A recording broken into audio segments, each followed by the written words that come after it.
Buenos días a todos. Bueno, ya este año comenzamos los Viernes del Patrimonio prácticamente con este acto dirigido principalmente a nuestro querido club, a la Algeciras Club de Fútbol, que tanto nos ha vinculado y está vinculado con nuestra ciudad y con todos nosotros y que tanto queremos. Bienvenido al presidente de la Algeciras, a las autoridades aquí que tenemos presentes. Yo lo único que quiero es presentaros que para nosotros es una satisfacción y es un honor tener aquí, que hablando de la Algeciras, a personas que no solamente su vinculación, sino el cariño que le tiene y los conocimientos que tienen de él y de su historia. Y va a hacer la presentación Alberto Espinosa, que como todos conocéis, periodista de Onda Cero Algeciras y muy conocido a nivel local, provincial, y cada día está subiendo más. Estamos viendo pronto que a veces te vemos nacional. Concejal de Deportes, buenos días. Y aquí también tenemos el ponente, que es nuestro querido amigo Francisco García Corral, que fue en su momento ha estado y está muy vinculado al deporte algecireño. Yo nada más que lo que quiero es hacer la presentación y darle la bienvenida a ellos y a todos vosotros. Buenos días. Pues buenos días a todos, gracias Paco, gracias por los piropos que son exagerados. Bueno, estamos, como ha dicho el presidente de la Asociación de Emprendedores de Patrimonio de Algeciras, en estos Viernes de Patrimonio, concejal de Deporte, miembro de la corporación, presidente de la Algeciras, directivos y amigos todos. Yo para mí es un lujo estar aquí, gracias al amigo José María Contreras que me han metido en este marrón. Lo peor que hay en la mesa soy yo, que no lo digo con falsa modestia.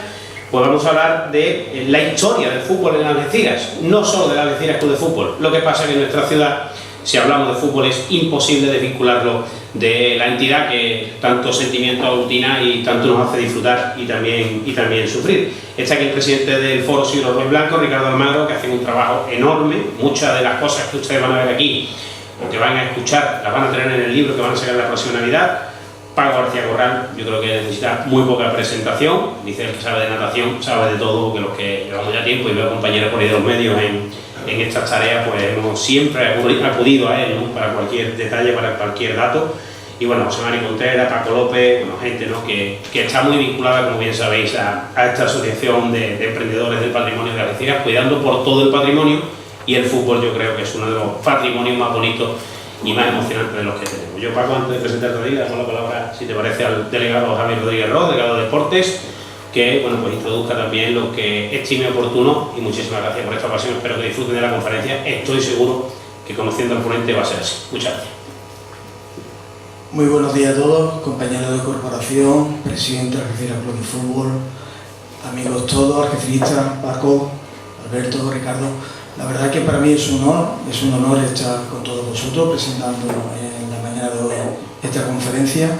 Quiero felicitar en nombre del Ayuntamiento a EPA por este ciclo de conferencias que se da los viernes en ese convenio que tiene la asociación con el Ayuntamiento de Algeciras, con la Delegación de Cultura. Y para mí es un placer estar en la mañana de hoy aquí cuando es un tema que a mí me fascina. Me fascina desde que tengo uso de razón, porque así me lo inculcó mi padre. Yo era asiduo al viejo mirador, incluso no a los partidos, sino incluso a ver los entrenamientos. No me canso de repetirlo, y ese amor a esos colores rojo y blanco de este club centenario de 1909 es lo que hace que domingo tras domingo pues intente no faltar a ninguna cita. No por mis obligaciones ahora como concejal, sino porque lo llevo en el corazón y porque es lo que desde pequeñito he vivido y intento trasladarlo a mis hijos. Quiero agradecer a Paco y a Ricardo ese ímpetu por estudiar este club de nuestros amores. Sobre todo, Ricardo todavía le quedan unos cuantos años para jubilarse, pero Paco, que es una persona que se ha jubilado hace pocos años, la verdad que lo admiro. Yo hablo muchas veces con él porque desde que se ha jubilado ha publicado un montón de libros y no para de estudiar. Uno está deseando que llegue la edad de jubilarse para poder descansar, pero Paco es insaciable. Así que, y todo lo que va relacionado con nuestra Algeciras, pues es lo que a él le fascina. Agradeceros a todos vuestra presencia, al presidente de la Algeciras Club de Fútbol, que sigamos con esta trayectoria y que sigamos viendo buen fútbol como el día de ayer, y a todos vosotros animaros a que sigáis enseñando ese patrimonio de nuestra ciudad en estas conferencias y por supuesto en los colegios. Paco, os felicito porque esa labor que estáis haciendo en los colegios también es magnífica. Muchísimas gracias y nada, os dejo ya con el presentador. Pues gracias, delegado, y ya simplemente, bueno, Ricardo Almagro va a hacer las tareas de multimedia, creo, es decir, no quiere hablar, así que le vamos a pasar la palabra al verdadero protagonista, que es Pablo García Corral. Como decía Javi, esta es una tradición ancestral, veo por ahí a mi Manolo y muchas caras conocidas que nos han pasado pues de padres a hijos, de abuelos y demás, y que no se pierde, no se va a perder, y menos aún con el trabajo de gente como el ponente que hoy ha tenido a bien la Asociación de Emprendedores del Patrimonio, pues tener el gusto de compartir con todos ustedes, y a mí darme el privilegio de presentarlo. Así que, amigo Paco, como sobran las presentaciones, tuya la palabra. Buenos días. En primer lugar, me gustaría felicitar a Algeciras por el partido que hicieron ayer, y todo el que no fue se lo perdió. Así que anímense para los próximos, porque yo creo que disfrutaría si se repite esta misma actuación. Antes quiero decir que hablo yo, pero eso lo hago en nombre no mío, sino del Foro Siglo Rojo y Blanco. El Foro Siglo Rojo y Blanco nace hace aproximadamente 10 años como consecuencia del centenario de la inscripción de Algeciras en la Federación Andaluza. Nosotros creíamos o pretendíamos hacer un seguimiento y recopilar todos los datos basándonos en la historia que podría tener Algeciras en sus archivos. Pero es de aquí que nos encontramos que no había absolutamente nada. En las oficinas del club no había nada. Por lo tanto, partimos no de cero, de menos cero.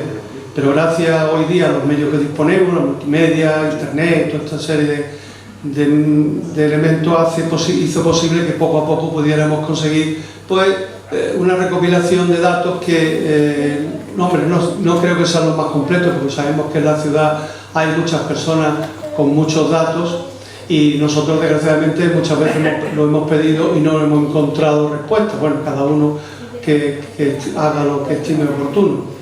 Quiero también hacer, aparte de saludar a todos los miembros de AEPA, del Ayuntamiento, aficionados, también a Jesús Pérez, que es un gran conocedor de la historia de la Algeciras, que posiblemente si estuviera aquí daría más datos que nosotros. Pero en fin, nosotros vamos a dar lo que tenemos y espero que al final, dado el corto espacio que tenemos que resumir mucho lo que realmente se puede decir en este periodo. Nos hemos limitado a hacer los orígenes del fútbol porque primeramente es un libro que vamos a sacar antes de posiblemente fecha navideña, que se llama Los orígenes del club especial. Hemos estructurado muchísimo, hemos resumido muchísimo porque lógicamente con el tiempo que disponemos no podemos decir todos los datos. Entonces vamos a dar unas pequeñas pinceladas de los que disponemos y con ello queremos que cada tenga conocimiento de cómo se gestó lo que es el balompié en nuestra ciudad. El Foro Siglo Rojo y Blanco, quiero apuntar que lo formamos un grupo de personas, no tiene sede, no paga cuota, no tiene fijado día de reunión, todo el que quiere reunirse nos reunimos de vez en cuando y está abierto a cualquiera que se quiera incorporar. Pero gracias al trabajo del Foro Siglo Rojo y Blanco hoy podemos decir, por los datos que obra en nuestro poder, que el Algeciras se ha enfrentado a 426 equipos a lo largo de su historia, tanto amistosos como partidos oficiales. También tenemos una estadística que podemos afirmar hoy, que el Algeciras ha jugado hasta ahora 1.410 partidos en tercera, 2.299 en general, es decir, que el próximo partido será el 2.300, que ha ganado 679 partidos en tercera, que ha ganado en total 1.242, que ha marcado hasta la fecha en tercera 2.409 y en general 4.377. Todo esto lo tenemos nosotros contabilizado y nos ha servido para encauzar y otros que vengan pues vayan mejorando este trabajo que nosotros hemos iniciado. Quisiera decir también que el fútbol, como decía Arrigo Sacchi, es la cosa más importante de las cosas menos importantes. Es decir, a todo el mundo tiene su inclinación por el fútbol, de hecho lo practican aproximadamente 265 millones de personas en el mundo, es decir, el 4% de la población mundial. Podemos decir también como muchos filósofos y escritores se han preocupado por ello y como decía Galeano, En la vida un hombre puede cambiar de mujer, de partido político o de religión, pero no puede cambiar de equipo de fútbol. Eso no ocurre a muchísima gente. O también, como decía este mismo autor, decía que el fútbol es la única religión que no tiene ateos. Nadie, siempre creen en ello los que hay gente que le gusta. Y como decía también una de las frases importantes de David Trueba, cineasta, la juventud termina el día en que un jugador de fútbol favorito tiene menos años que tú. Eso puede ser un parámetro para medir nuestra edad. Bien, dicho esto, también quiero apuntar, como ya para entrar en el tema, de que el fútbol se inicia, unos dicen, los romanos, hasta habla de la Edad Media, habla que la reina de Inglaterra en un periodo de la historia prohibía el fútbol porque los soldados se dedicaban más tiempo al juego que a las artes marciales, que a la marcialidad del ejército, que el balón se empezó a jugar con balón en 1836 cuando George Goodyear inventó la vulcanización y ya empezó como primer premio, le entregaron un balón al equipo ganador y aquello era apreciado más que un trofeo. Los números de todo ha cambiado a lo largo de la vida, el número de jugadores era en función del espacio. También se ha cambiado los saques laterales, que el que llegaba, cuando un balón salía fuera, el que llegaba primero a la línea de banda pues sacaba con los pies, no importaba quién le había echado. Que los dorsales, antes jugaban sin dorsales los equipos. Fue en Inglaterra precisamente un partido del Arsenal contra el Chelsea en 1929 que se presentó con jugadores numerados del 1 al 11 y concretamente en España fue Santiago Bernabéu, que en un partido contra el Atlético de Madrid pues salieron sus jugadores del 1 al 11 y el otro equipo iba del 12 al 22. Ya posteriormente ha habido todos estos cambios que ya conocemos nosotros con el tiempo.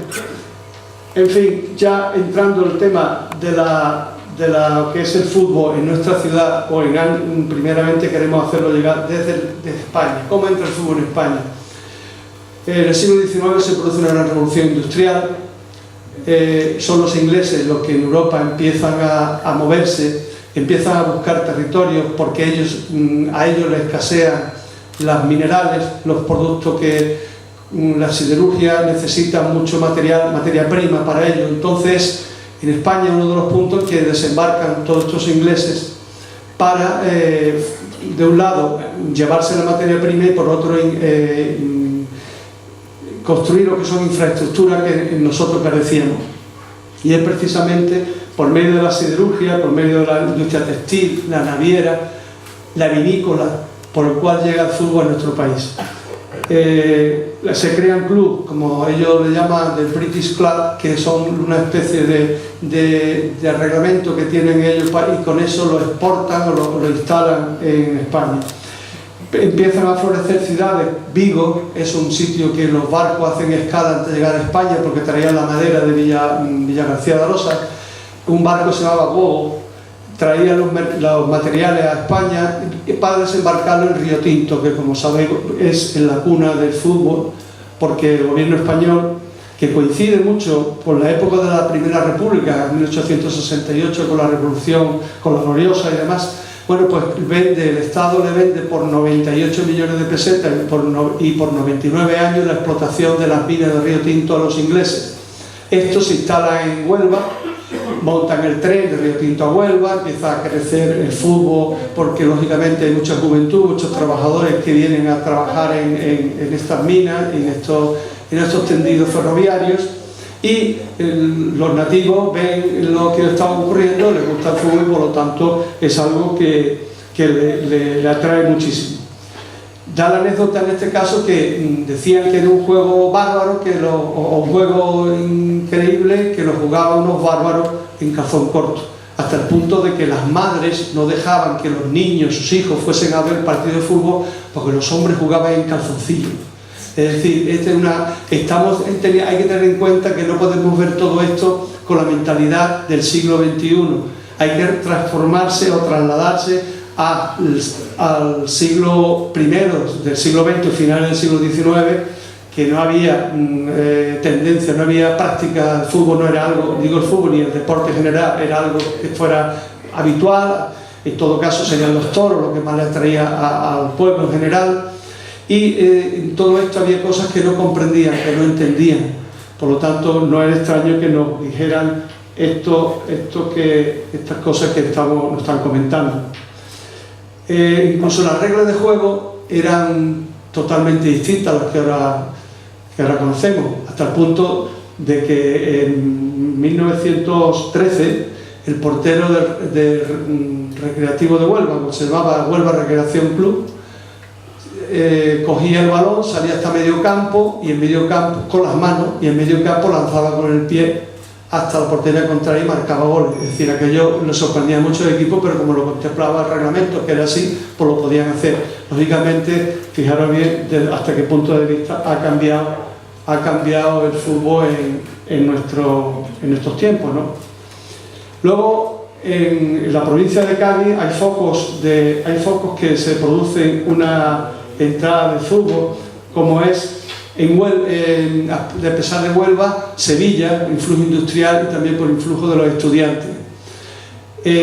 Lógicamente, al estar tan próximo Huelva con Sevilla, se establecen partidos de fútbol que va a ser tan importante que la fecha de fundación del Sevilla la cambien los documentos que después se encuentran. Luego hablaré de ello para no alterar el orden. Podemos decir que el fútbol aquí en Huelva, como decía, aparte de Sevilla, está en Jerez.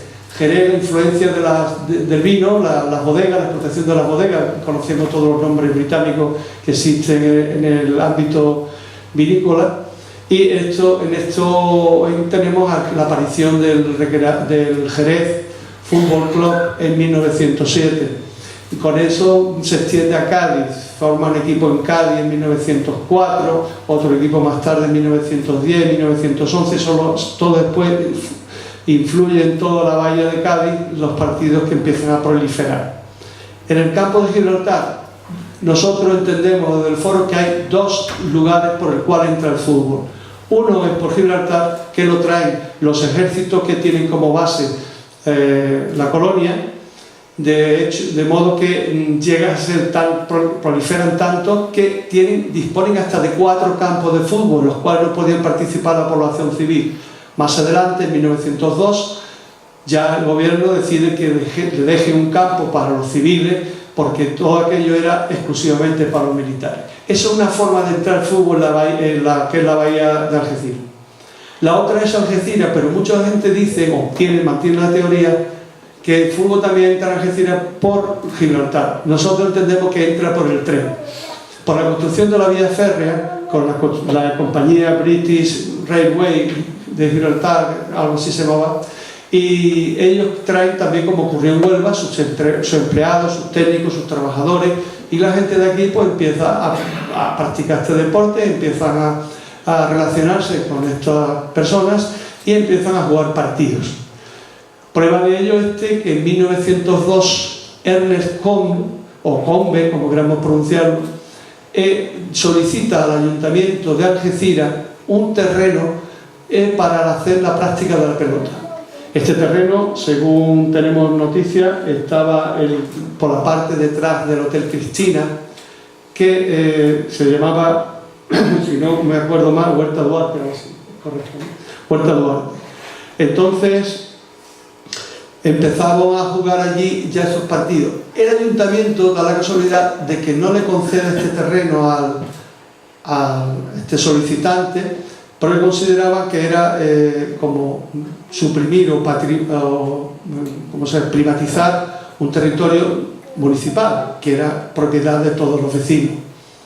Esa es una de las primeras noticias de que ya en Algeciras, en 1902, había fútbol, había equipos, no decimos club, porque diferenciamos lo que es un club de lo que es un equipo. Equipos se formaron mucho y posiblemente hasta finales de 1800. Pero claro, no tenemos datos y nosotros no hablamos nunca, nosotros nos referimos a habladurías ni a lo que me han contado, sino siempre hablamos de lo que tenemos documentalmente en nuestro poder. Podemos decir muchas cosas que nos cuentan, pero realmente con nosotros lo que nos interesa es lo que disponemos.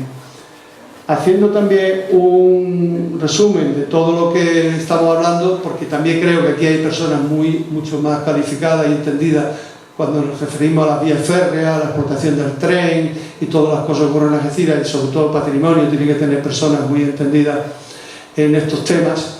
Pues lo saltamos y podemos decir que gracias a la instalación de la línea férrea Algeciras-Bobadilla, que primero se inauguró la de Jimena y 2 años después la de Bobadilla, pues en Algeciras se convierte, llegan infraestructuras, llegan inversiones, se crean los vapores que van de Algeciras a Gibraltar, se crean infraestructuras, se crean hoteles como el Hotel Cristina, etcétera, etcétera, etcétera. Vamos a saltarnos este parte.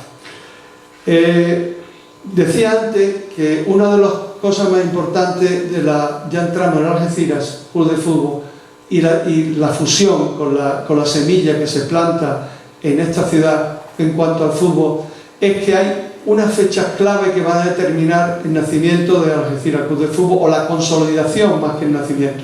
Hemos visto como en 1902 ya hay una persona, por lo menos identificada con documentos, de que solicita la construcción del campo de fútbol. Nosotros le hemos llamado la semilla. Luego tenemos, gracias a nuestro amigo Carlos Ortiz, que está ahí sentado en la tercera fila, que en nuestras investigaciones por todos los documentos que hemos podido encontrar, se topó con el Heraldo de Madrid, en el cual, fijaros bien la noticia que se puede ver en el extracto de la copia de que hemos puesto donde indica la flecha, de que en un espacio muy pequeñito se dice que bajo el nombre se ha formado en Algeciras un team de fútbol compuesto por distintos jóvenes de esta sociedad. El equipo lo capitanean a Joaquín Gamela, esa Amada pone, siendo secretario Enrique Infante y tesorero Arturo Casola. Todos juegan muy bien y este año han jugado con Team de Gibraltar y con el Print Club de esa localidad. Es decir, esto es un dato fundamental en la certificación de que en 1909, y hago un inciso para felicitar también a la Algeciras, porque ya veo que la página web ya pone destacado 1909 y han quitado eso de 1912, y es fundamental para nosotros en rubricar la fundación de Algeciras, porque algo parecido va a ocurrir con el Sevilla Fútbol Club. Y es lo siguiente, bueno, quiero que no me olvide el nombre que he dicho, Joaquín Almela. Joaquín Almela fue un jugador, fue secretario del club, no sé si llegó a ser presidente, fue árbitro y por último fue periodista. En 1923, fijaros la fecha, en 1923, decía lo siguiente, voy a leer textualmente el texto que viene del periódico El Noticiero de esa fecha. Sirvantes es de una crónica, sí, de un partido de fútbol, la parte final de la crónica. Sirvan estas victorias no para darse por satisfechos, sino para espolearle más la afición y trabajar con entusiasmo, no para que el nombre de la Algeciras Fútbol Club ocupe en el deporte el lugar que tiene derecho, siquiera por tradición, ya que hace más de 20 años, cuando el fútbol era una cosa rara y casi desconocida en España, unos cuantos entusiastas, entre lo que me contaba quien esto escribe, fundaron el primer Algeciras Fútbol Club. Es fácil restar. Si en 1923 Joaquín Almela, que había sido protagonista y fundador del Algeciras Fútbol Club, dice que 20 años, si a 23 le quito 20, estamos hablando de 1903 o 1902. Nosotros no decimos que la Algeciras se haya fundado en 1903, porque lo único que tenemos es este documento. Nos dice que se fundara en tal día, tal fecha. Pero quiero deciros que con rotundidad se afirma que la Algeciras dispone y es dueño de una antigüedad totalmente clara. Algo parecido le ocurría al Sevilla Fútbol Club. Sevilla siempre hemos visto, hasta hace muy poco, que se funda en 1905. Pero el Sevilla dispone de un departamento, como se quiera llamar, que se llama de historia del club. Entonces este departamento investiga y se encuentra en el Dundee Courier, un periódico escocés, una crónica de un partido que juega el Huelva Recreación Club con el Sevilla Fútbol Club en el hipódromo de Tablada, el 17 de marzo de 1890. Por eso, desde hace unas fechas para acá, habréis visto en el estadio Sánchez Pizjuán, aparece desde 1890 y ha quitado 1905. Es exactamente lo que el Algeciras está haciendo ahora, es decir, reafirmar algo que documentalmente se tiene, y tenemos hoy que casi es de los clubes más antiguos de nuestro país. Bueno, hay una evolución que poco a poco nos va llevando a una expansión del fútbol en esta ciudad. Surgen muchos equipos, surgen muchas circunstancias, incluso el ayuntamiento empieza a institucionalizarlo en las fiestas patronales. Ya a partir de 1912, con la inscripción que ustedes tienen ahí en la imagen de las Algeciras, queda inscrito oficialmente en la Federación Andaluza, teniendo en cuenta que la Federación Andaluza tiene dos periodos. La última, la que es definitiva, que nace en 1915, es decir, todavía mucho antes de la constitución de la Federación, pero hubo antes una asociación, una federación que agrupaba todo este tipo de actos. Como podéis ver, ya la Algeciras empieza, no solamente la Algeciras, hay montones de equipos, por eso digo que hay que diferenciar lo que son equipos de lo que son clubes. Surge una cantidad de equipos. Nosotros hemos encontrado crónicas a partir de 1912, tenemos muchísimas crónicas, es decir, hemos tenido que desechar incluso crónicas porque en el libro, que con más extensión pues se podrá ver, surgen constantemente equipos nuevos, nombres nuevos, y como club exactamente la única noticia que tenemos son de que hemos dicho anteriormente. Entonces, hay también un periodo de 1909 a 1912 que tenemos muy pocas noticias, la verdad, pero a partir de 1912 es cuando empiezan a ver las crónicas que he dicho. Ya hay un hecho importante, como decíamos antes, la fecha importante de la historia de la Algeciras es 1921. 21 y 23. ¿Por qué? En 1921 resulta de que hay un equipo en la provincia que es dueño del fútbol en cuanto a títulos de toda la zona sur-occidental, que es el Español de Cádiz. Y la remiso a venir aquí a jugar. Pero con motivo de un homenaje que le hacen a las Fuerzas Armadas, el Regimiento de Infantería Extremadura número 15, con sede en Algeciras, que va a la guerra de África, pues se deciden o acuerdan establecer un partido de fútbol con este equipo que se desplaza hasta Algeciras y una selección de Algeciras, porque los equipos de Algeciras individualmente, podría decir los nombres, pero tampoco creo que sería necesario, son débiles en cuanto individualmente, pero cuando se juntan, se unen, se hace una selección, pues entonces hay un equipo potente. Juegan contra este equipo de Cádiz, que luego si puedo leo la crónica, y le ganan. Bueno, eso de ganar lo diremos entre comillas, porque uno la pone 1-1, en otros la pone 1-0, diré por qué esa diferencia. Y este nuevo Algeciras este equipo va a dar lugar a que la gente despierte y diga, bueno, ¿por qué tenemos que pelear solo individualmente y por qué no nos unimos, no hacemos un equipo fuerte en la ciudad para competir y poder participar a otros niveles más importantes? Algeciras no podía competir a niveles más importantes por una razón: no tenía un estadio de fútbol, no tenía un campo de fútbol que reuniera las mínimas condiciones. Va a llegar un poquito después de 1921. Entonces así se reúnen y empiezan a mover, según noticias nuestras, en el Café Hércules, 10 de enero de 1923, acuerdan unificarse en torno al Algeciras Fútbol Club. Sigue compitiendo a nivel local, pero lógicamente se impone a otro equipo, pero ya le da bases para que poco a poco este equipo, el nuevo Algeciras, pues vaya a tener otros objetivos. Los objetivos del nuevo Algeciras Fútbol Club es tener un campo propio para poder recaudar fondos y poder tener un lugar donde poder competir y aspirar a competir en el futuro. Yo estaba buscando la crónica de este partido y creo que la leeré más tarde porque viene en los campos de fútbol. En fin, esto va evolucionando hasta llegar al año del 23, digamos al 43, está la guerra de por medio, que saben ustedes, pues en muchos sitios, concretamente en Algeciras, pues se suspende por una razón muy especial.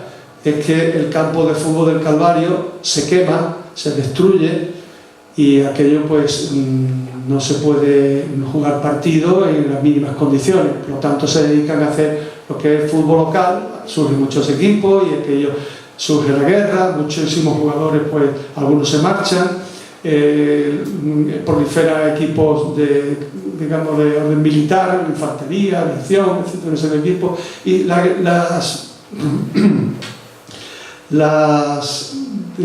liga local empieza a adquirir importancia.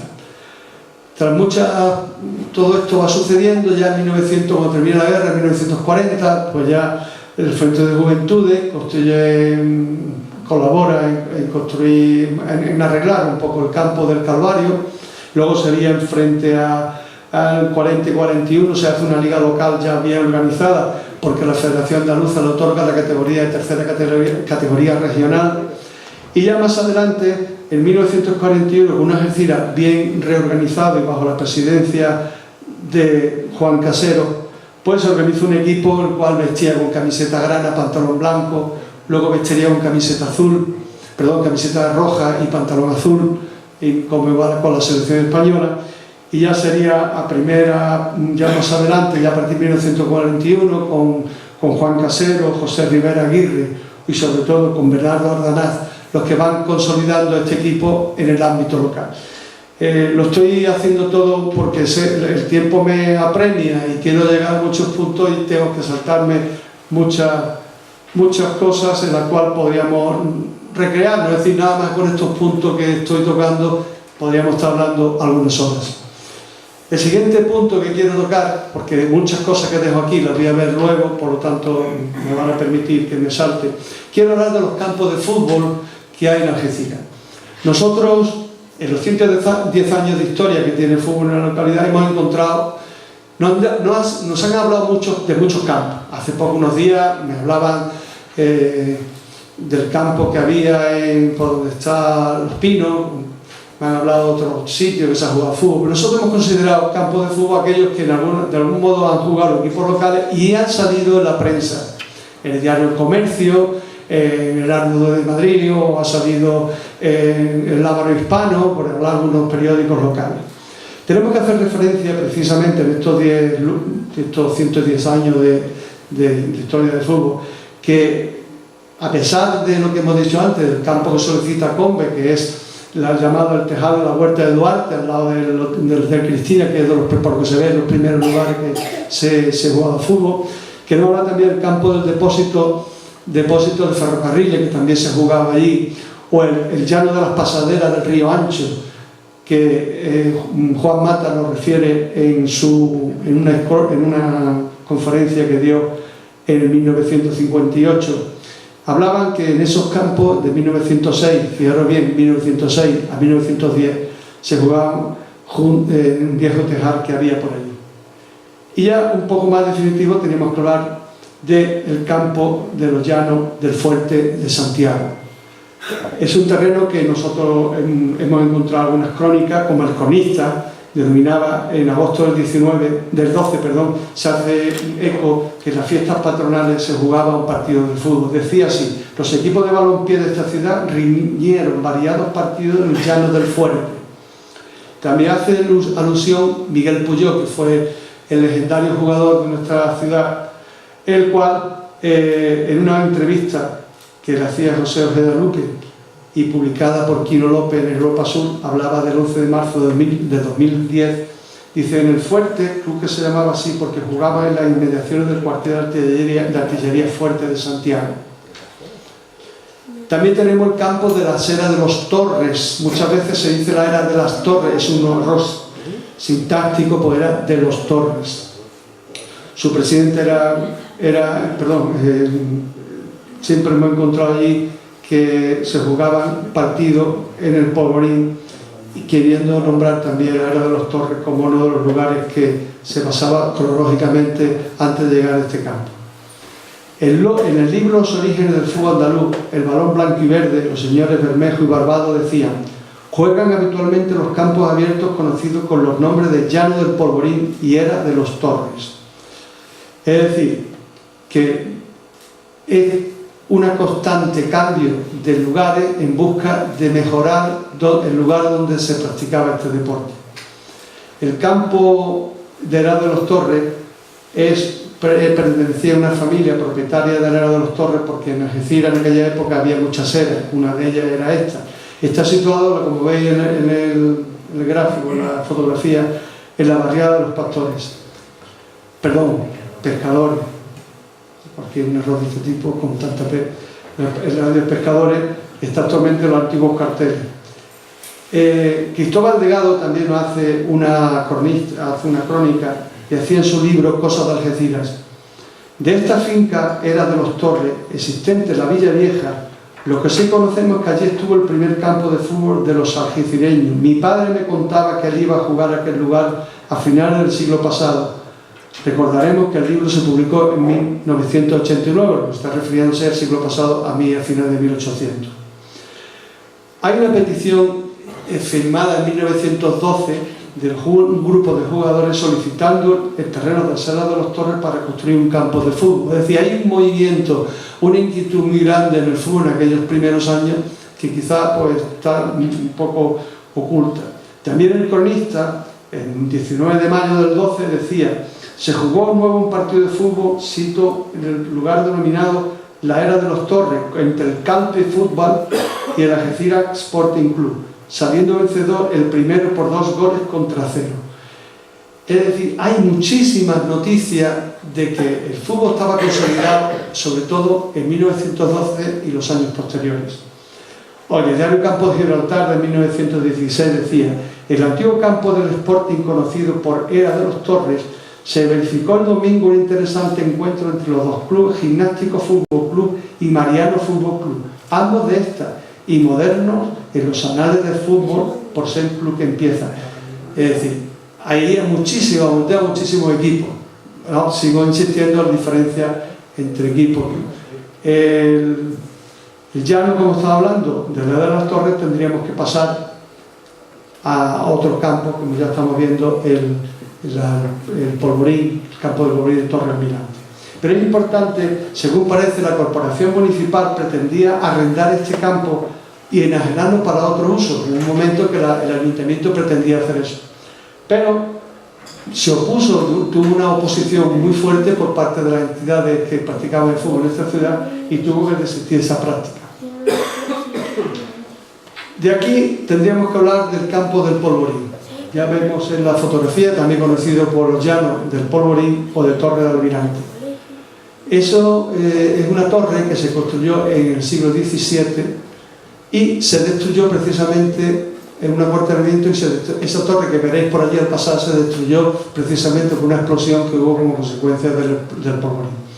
Las primeras noticias que hacen referencia al campo lo encontramos en el campo de Gibraltar, un diario, el número 43 del 20 de diciembre del 15, dice: ayer domingo a las 2 tuvo lugar en el llano del Polvorín un interesante magistral partido de fútbol entre los exalumnos del Colegio de los Hermanos Cristianos de Gibraltar y el Sporting Club Algeciras. Y así podría citar muchísimas más crónicas, porque es que la verdad que tenemos muchísimas, claro, el tiempo, como digo, juega en contra nuestra. Hay una anécdota que también podemos utilizar aquí, es que había tantos sitios, o buscaban tantos sitios de jugar, que incluso en la Plaza de Toros se jugaban partidos, incluso se llaman mixtos. Me supongo que dejarían alguna vaquilla, algún toro, y después se jugaba un partido. Hubo algún partido entre la Algeciras y un equipo local, que la Algeciras no dejaba pasar al equipo local de medio campo. Estaba tan aburrido el portero de la Algeciras que buscó una silla y se sentó en la portería, cosa que no sentó nada bien a los espectadores. Y de aquí tendremos que saltar al campo del Calvario.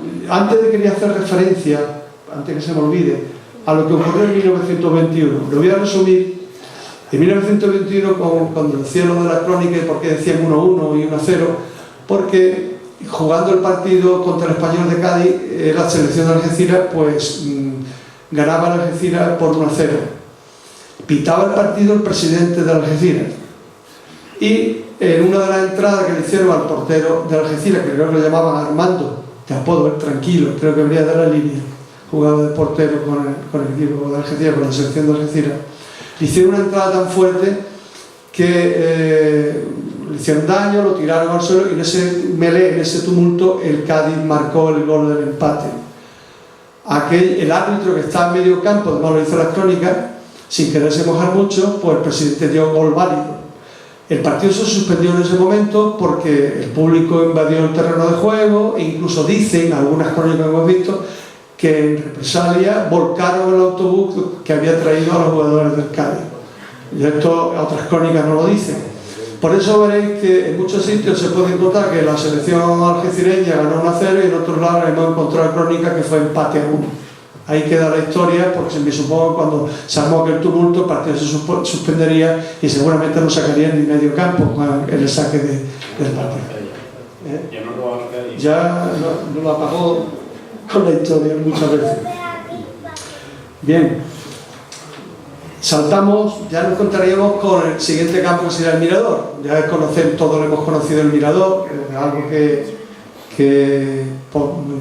no hace falta decirlo, que se inauguró en 1954, es un campo que duró 45 años, un campo que en un principio se quiso traer el Real Madrid.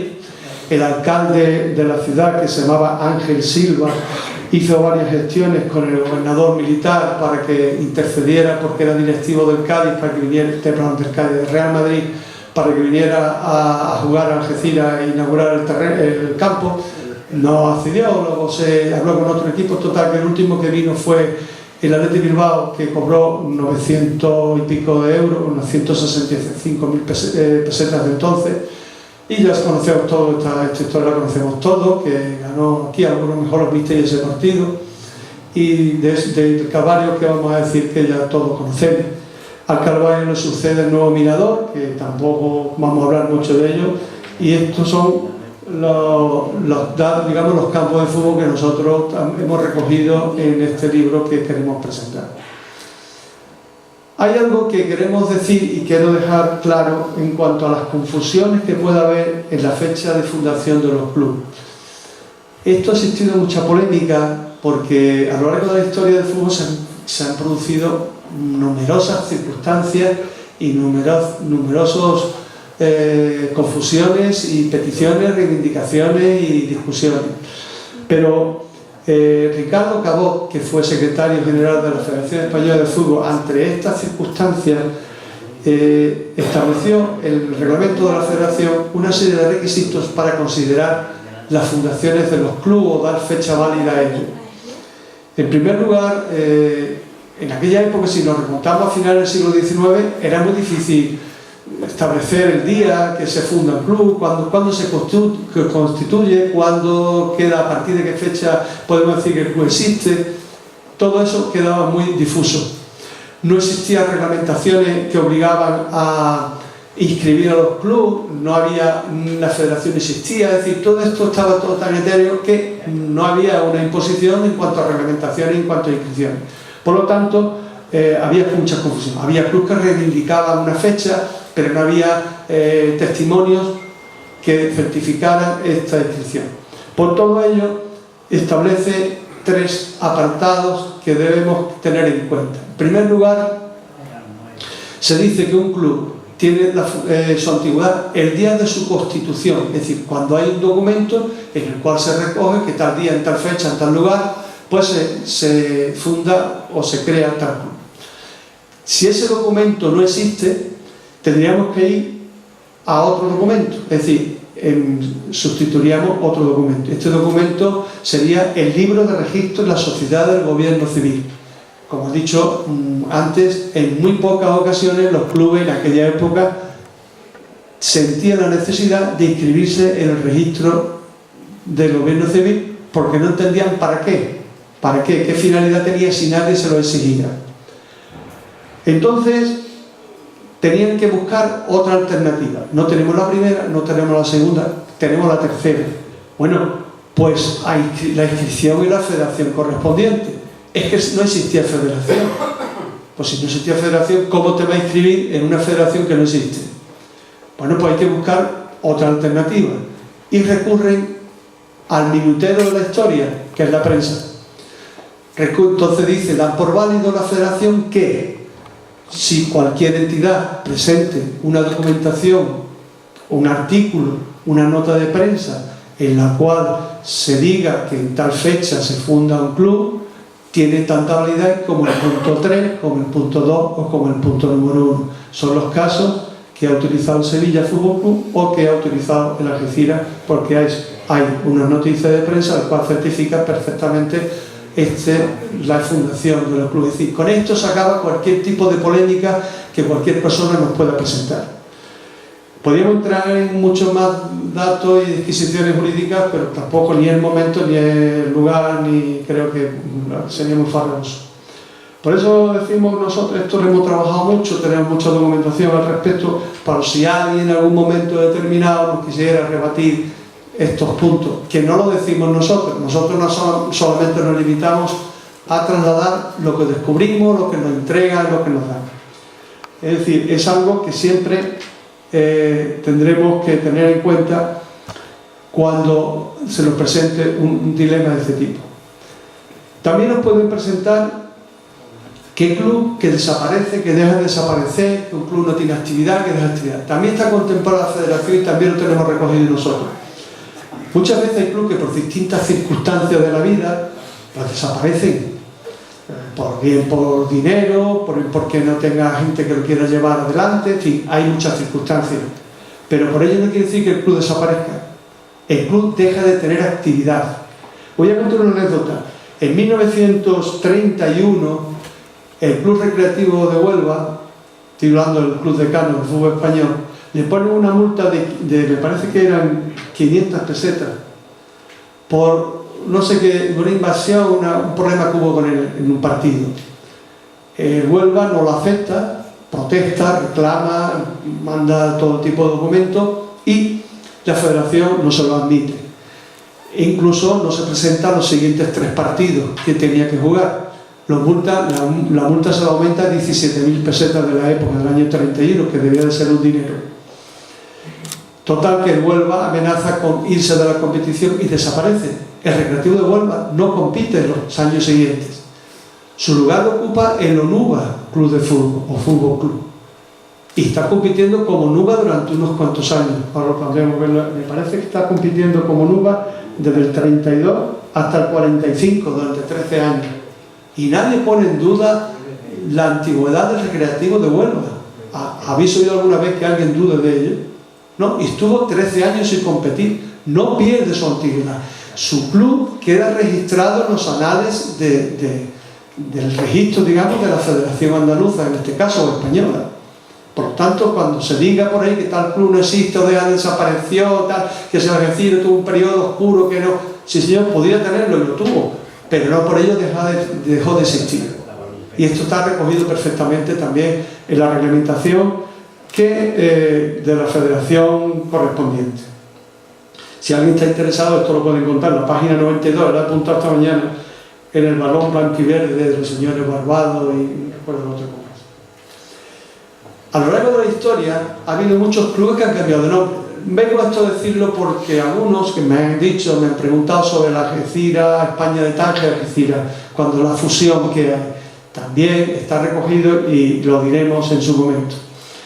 Hay muchísimos clubes a lo largo de la historia que han cambiado o han modificado su nombre. Yo voy a decir algunos por encima, nada más. Huelva Recreación Club, no es el Recreativo de Huelva. Onuba Fútbol Club, no es el Recreativo de Huelva, sin embargo es hoy día el Recreativo de Huelva, nadie lo discute. Athletic Club de Madrid, Club Athletic de Aviación, Athletic Club de Aviación, y nadie dice nada que es el Athletic Club de Madrid, o Club Atlético de Madrid. Club Deportivo de Sala Clavé, ¿sabe qué club es? El Real Club Deportivo La Coruña, y empezó como Club Deportivo Sala Claret de 1906 a 1909, Real Club Deportivo de Sala Claret, después se transforma en Deportivo La Coruña, o Madrid Fútbol Club, o Madrid Moderno Fútbol Club, Madrid Fútbol Club o Real Madrid Fútbol Club. Es decir, Madrid reclama su fecha de 1900 cuando realmente se llamaba Madrid Fútbol Club o Madrid Moderno. Lo mismo podemos decir, hemos cogido algunos equipos, no todos, lógicamente no todos. El España Balompié, ¿qué equipo es el España Balompié? O el Sevilla Balompié, pues nada menos que el Real Betis Balompié, que empieza como España Balompié en 1908 y luego pasa a denominarse de esa forma. El Español de Barcelona, que el Español de Barcelona, pues si uno no lo sabe, yo creo que muchos lo conocerán, son los jugadores españoles que Barcelona no los deja jugar porque solamente jugaban extranjeros. Entonces se van, como no pueden jugar, fundan el X Fútbol Club, el X, el Sporting X Fútbol Club, y así poco a poco hasta dar lugar al Real Club Deportivo Español de Barcelona. O la Real Sociedad, o el Donostia. Es decir, se han ido transformando a lo largo de la historia y nadie pone en duda ni la antigüedad ni el origen del fútbol. O el Cádiz. El Cádiz se llamaba Mirandilla, toma el Cádiz. En 1936 toma la plaza del Mirandilla el Cádiz Club de Fútbol. Y nadie tampoco pone en duda que el Cádiz se fundó en 1910. Es que hubo anteriormente un Cádiz en 1904. Es más, quiero ser breve con esto. El Jerez que tenemos nuevo, los que están muy vinculados al fútbol, sabéis que el Jerez Deportivo, que estuvo en primera división, pues tuvo problemas y desapareció. Hoy día milita en tercera. Se crea en 2013 se crea el Jerez Deportivo Club de Fútbol. Este nuevo que hay, que empieza en regional, bueno, pues en su escudo pone 1911 y se creó en 2013. ¿Por qué pone 1911? Porque han cogido el nombre de un club que existía en 1911, Jerez Deportivo Club de Fútbol. Es decir, que hay cosas anecdóticas en la historia del fútbol para rebatir cualquier tema que ponga en duda la originalidad del club. Quiero también hablar del escudo de Algeciras. Yo estoy corriendo demasiado y me estoy dejando muchas cosas atrás. Perdonad, pero es que miro el reloj y se me echa el tiempo encima.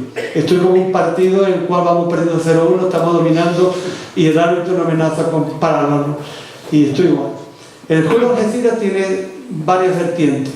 Sabemos cómo es, que tiene la palma en olivo por la conquista de la ciudad el Domingo de Ramos en 1344, el castillo con el resurgimiento de Algeciras en el siglo XVII, la forma de tipo alemán, la corona que corresponde al ducado, que va a ser una corona real, en fin, todas esas cosas podemos decir.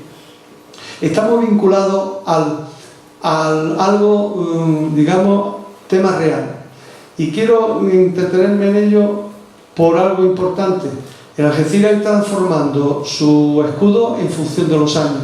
Si miramos el escudo que tenemos aquí en pantalla, pues veremos que al principio la sociedad fútbol, Algeciras Club de Fútbol, el escudo de la ciudad rodeado con esas letras.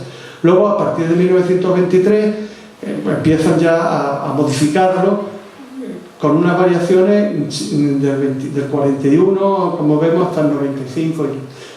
Y ahí he tenido una evolución poco a poco ligera. Pero nosotros hemos sido un poco atrevidos, y me alegro que esté aquí el presidente y parte de la Junta Directiva, porque hemos hecho una propuesta a varias directivas anteriores y le hemos propuesto que recupere el escudo de la ciudad que en un principio estaba. No ese castillito que parece hecho por un niño, sino que se incluya el escudo de la ciudad, nada más. No es una modificación, es una recuperación. Cuando dices que se va a modificar el escudo, no, vamos a recuperar lo que en un origen era. Y después abajo, eso sí es una incorporación, que bien sobre un balón o sin balón, me ponga el año 1909 para que dé constancia. Claro, es algo que hemos hecho en varias ocasiones a las directivas, y bueno, yo entiendo que será una cuestión que no tienen tiempo, porque es tantas las cosas que tienen que atender para entretenerse en esta renuncia, pero que lo tengan ahí presente, por si en un futuro pueden dedicarle un tiempo y estudiar esta posibilidad que nosotros les ofrecemos. También queríamos hablar por qué los colores de Algeciras son rojo y blanco. Puede ser casualidad, pero tiene una base histórica. El Algeciras, como veis, bueno, queremos también, antes de saltar, cómo se ha ido transformando los escudos de los equipos de fútbol. Y tenemos el del Cádiz concretamente, que empezó de una manera y ha seguido de otra. Y así, no sé si Ricardo ha ido poniendo el del Betis, cómo empieza y cómo se transforma. En fin, dale más rápido. Incluso de la Federación Española, que todos los que ha tenido, bueno, uno por razones políticas y otro por razones, digamos, estéticas, lo han cambiado. Bien, ¿por qué los colores rojos y blancos? Decía que pueden obedecer a dos cuestiones, bien histórica o bien casualidad. Si lo basamos en razón histórica, los clubes el color que tiene Algeciras son colores reales. Colores del Granada, colores de la Almería, colores del Sevilla, incluso colores de Gibraltar, rojo y blanco, porque era la divisa que la conquista, tanto en tiempos de Fernando IV, Enrique IV, incluso los reyes católicos ponían o le concedían a los territorios reconquistados, que se denominaban territorios reales. Algeciras, como ya sabéis, pues tiene varios periodos de reconquista, desde 1344 hasta ya cuando se incorpora a la provincia de Gibraltar, y en 1502 los reyes católicos le dan las mismas prebendas a Gibraltar que a Algeciras, cuando dicen: por cuanto queremos ennoblecer y bien poblar la ciudad de Gibraltar, le hacemos merced de la ciudad de Algeciras con todos sus términos, torres y castillos, y tierra de jurisdicción civil y criminal. Es decir, las dos ciudades se juntan como si fueran una sola provincia. Es decir, tenemos que estos colores rojo y blanco corresponden a los colores de la corona de Castilla. Por eso Granada, Almería y muchos más, Sevilla además, llevan estos colores rojo y blanco. Pero también existe una tradición que hablan de colores de casualidad, y se dan dos casualidades. Una es parecida a lo que le ocurre al Athletic Bilbao. Voy a hacer brevemente. En 1910 el Athletic Bilbao necesita comprar 50 equipaciones, y un tal Juan Elorduy va a Inglaterra y a buscar una camiseta, porque ellos vestían mitad azul, mitad blanca. Yo he visto jugar al Athletic Bilbao de esa, no porque yo nací en 1910, sino que le he visto mucho después en algunos partidos que lo utilizaba, no muy recientemente, sobre los años 60. Bueno, pues no encuentra la equipación mitad blanca, mitad azul, y se encuentran que le ofrecen los colores rojo y blanco, que era igual que utilizaba la empresa Titanic. Y entonces, que era el que utilizaba también el Southampton. Entonces este señor, Juan Elorduy, vuelve a Bilbao con 50 equipaciones rojo y blanco, y a partir de esa fecha el Athletic Bilbao juega con ese color. Se dice que en Algeciras, pues Manoli Mossi fue un día, regaló una equipación a Algeciras con estos colores, como el Southampton rojo y blanco. También se dice que fue un directivo a Gibraltar y compró otras equipaciones. Esos son, no tenemos datos escritos, simplemente, digamos, tradición que se nos han contado y que hemos podido nosotros, pues lógicamente no podemos saltarlo. Quiero contar una anécdota que hace unos días Antonio Gil me contaba, que hoy tenemos la suerte de que está el nieto del protagonista, bisnieto del protagonista, Matías Alcántara, en el cual decía que era un gran, por lo que se ve, un gran técnico, un gran tesorero, y estaba en la directiva de la Algeciras de aquel momento. El hombre tiene que llevar las cuentas y le encargan, o le pasan la nota de que tenía, si me equivoco me rectifica, le pasan la nota que tenía que comprar 11 equipaciones, su correspondiente camiseta, sus pantalones y una gorra. Este hombre se extraña de que, como una gorra, hombre, la gorra es para el portero. ¿Y por qué para el portero? No, 11 gorras, una para cada miembro del equipo. Es decir, ocurrían cosas como esta que ya casualmente me enteré otros días, y yo he tenido el placer de conocer al bisnieto, o sea que fíjense hasta dónde estamos llegando. Teníamos nosotros también previsto, pues, hablar de las participaciones de la Algeciras en categoría regional, pero claro, esto es muy farragoso y nos llevaría mucho tiempo, pero todos conocemos por encima, como ya he dicho, desde 1912 que empieza a jugar partidos, innumerables partidos, en 1921 cuando ya se crea, en 1923 ya empieza a competir, cuando ya se inaugura el Calvario, que ya con la intervención de Casero, de Ardanaz y toda una serie de presidentes que van dando importancia y van consiguiendo fortalecer el título de equipo de la ciudad. El Algeciras va aumentando hasta el punto de que en 1924-25, bajo la presidencia de Ardanaz, pues consigue los campeonatos regionales de amateur de Andalucía. Bueno, así queda campeón de Andalucía del grupo C, va subiendo. La guerra pues hace que tengamos un parón. Ya en 1939 ya se van creando las categorías importantes del fútbol y ya pues la Algeciras lucha con su nuevo campo, digamos el Calvario, incorporarse. Hay una anécdota que no nos la quiero soltar. En esta época, con la época de Ricardo Zamora, por lo que se ve, los jugadores importantes viajaban por España para ofrecerse a los equipos para jugar partidos. Entonces cuentan que Ricardo Zamora vino a Algeciras a jugar un partido en Gibraltar. Y por aquellos años pues jugó un partido, hubo una entrada dura de un jugador, también hay dos versiones aquí, de un jugador de Gibraltar a Zamora, y este le repelió con un puñetazo. Automáticamente pues todos los jugadores de Gibraltar se fueron para Ricardo Zamora, y este, arropado por todos los compañeros de Algeciras, se fueron hasta la tribuna donde estaban las autoridades para refugiarse y evitar el tumulto, ¿no?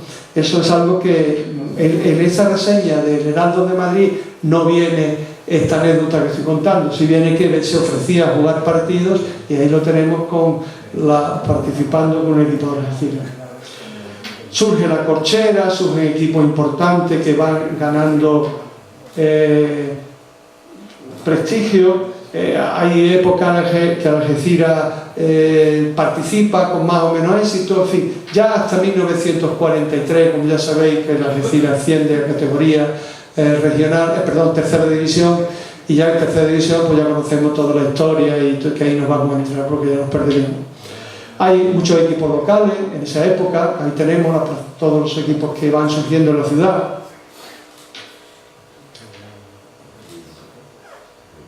Pandilla, el Betis de Algeciras. Son fotos, muchas de ellas facilitadas por nuestro miembro del foro y compañero y amigo Juan Moya, que nos la ha facilitado, y algunas familiares. Esta es la temporada 43-44, ya cuando veis con la camiseta roja y pantalón azul, nos vestía todavía de rojo y blanco. Y así tendremos muchas cosas que tenemos que saltarnos porque no nos daría tiempo. Esta es la importancia. Está bien organizado la Algeciras en esta época, sobre todo en los años 20, que puedo decir lo siguiente. En 1927 el Algeciras tiene un reglamento. Yo no sé si ahora existe o no existe. Yo como socio no lo conozco, pero existía en el año 24.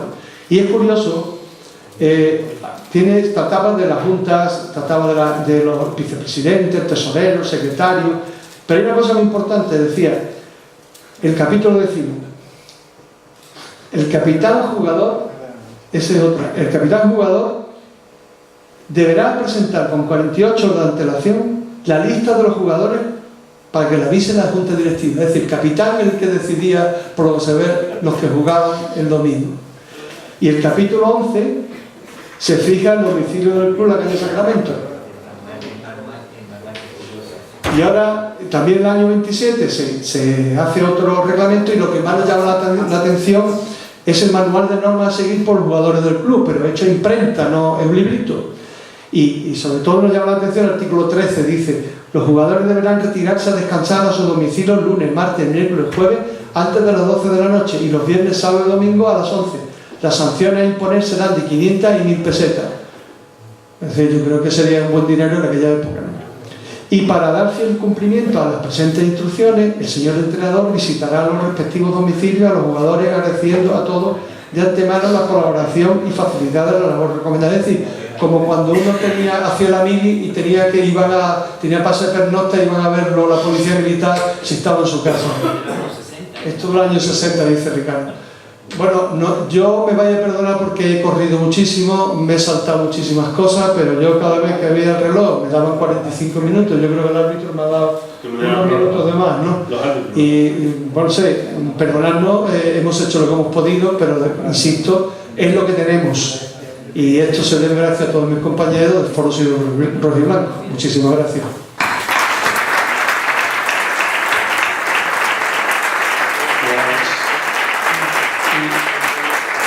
Un poquito de propaganda. Precisamente la crónica que se habla de 1921, en mi libro que presento el día 12 a las 7 de la tarde en este mismo lugar, que se llama Memoria de Arena, narro precisamente lo que le ocurre a los personajes de la comarca que vienen a ver el partido aquí a Algeciras. Es decir, merece la pena llevarse el libro por recordar esa anécdota. Muchas gracias. Paco, muchas gracias. Muchas gracias por la asistencia. Yo creo que, como tú has dicho, he visto el guión que tenía, se quedan muchas cosas en el tintero, pero bueno, hablar de la Algeciras yo creo que da para 10 conferencias más. Presidente, directiva, 110 años el año que viene, ahí tenéis la excusa, si hay cambio no de escudo, y queda claro que desde el 23 nos vienen robando los anillos. ¿Cambio o no? Bueno, perdón, aportación. Recuperación, aportación. Y una cosa importante, Paco, desde el año 23 ya nos vienen robando desde Cádiz. Es muy importante destacar eso también. Bueno, pues gracias a la Asociación del Patrimonio por contar con este humilde locutor y luego está con Paco porque tiene anécdotas para seguir pues, mostrando el cariño y lo que sentimos todos, ¿no? De mil maneras y siempre con el orgullo de que ojalá este año el equipo siga dándonos alegría y el fútbol en Algeciras, yo creo que no se entiende, ¿no, Paco? Sin nuestra Algeciras no de fútbol, es imposible. Que sigue así. Muchas gracias, señores. El amigo José Mari, un archivo. En 1912